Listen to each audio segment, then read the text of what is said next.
అందరికీ కృష్ణాష్టమి శుభాకాంక్షలు. మేమైతే ఈరోజు మా హాస్టల్‌లో కృష్ణాష్టమి అని చెప్పి ఇలా ముగ్గులు వేసుకొని కృష్ణుడి పాదాలు వేసుకున్నామండి.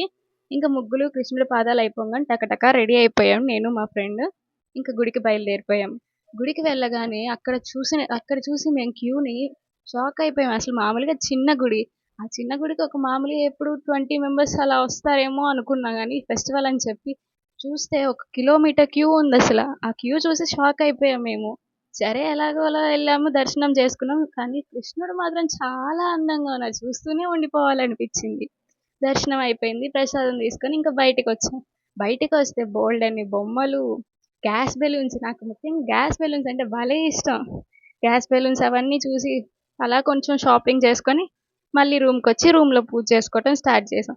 పూజ అవ్వగానే ప్రసాదం చేయాలని చెప్పి గుర్తొచ్చి టకటక పాలు తీసుకొచ్చి కెటిల్‌లో పాయసం చేద్దామని చూస్తే ఫస్ట్ పాలన్నీ పొంగిపోయినాయి.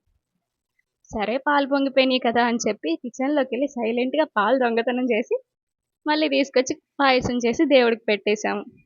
మొత్తానికి మా కృష్ణాష్టమి అయితే ఇలా జరిగింది. మా పాయసం, ఇంకా మా దేవుళ్ళు. వీడియో ఇక్కడి వరకు చూశారు కదా! సబ్స్క్రైబ్ కూడా చేయండి.